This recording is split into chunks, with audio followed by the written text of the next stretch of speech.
श्री स्वामी समर्थ.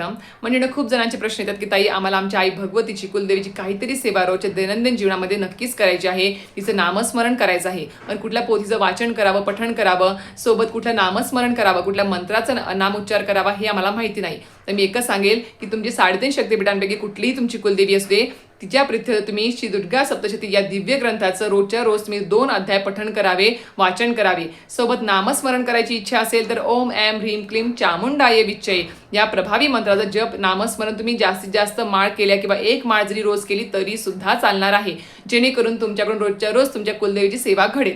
आता खूप जण असे सुद्धा आहेत की ज्या ताईंना किंवा कुमारिकांना असेल किंवा दादांना असेल त्यांना श्री दुर्गा सप्तशती या ग्रंथाचे 14 पाठ संकल्पयुक्त करायची इच्छा आहे. आता 14 पाठ तुम्ही का करावे, त्याचं काय फळप्राप्ती मिळते किंवा 14 पाठ करताना कुठले नियम अटी पाळायची गरज आहे आणि पोथी पठण करत असताना 14 पाठ करत असताना आपल्याला कुठून सुरुवात करायची आणि कुठे समाप्त करायचं आहे याबद्दल संपूर्ण माहिती हवी असेल तर नक्कीच माझ्या YouTube चॅनल शीतल स्वामी सेवा चॅनल व्हिजिट करा. तर संपूर्ण माहितीचा व्हिडिओ आलेला आहे, लिंक तुम्हाला खाली भेटून जाईल. धन्यवाद. श्री स्वामी समर्थ.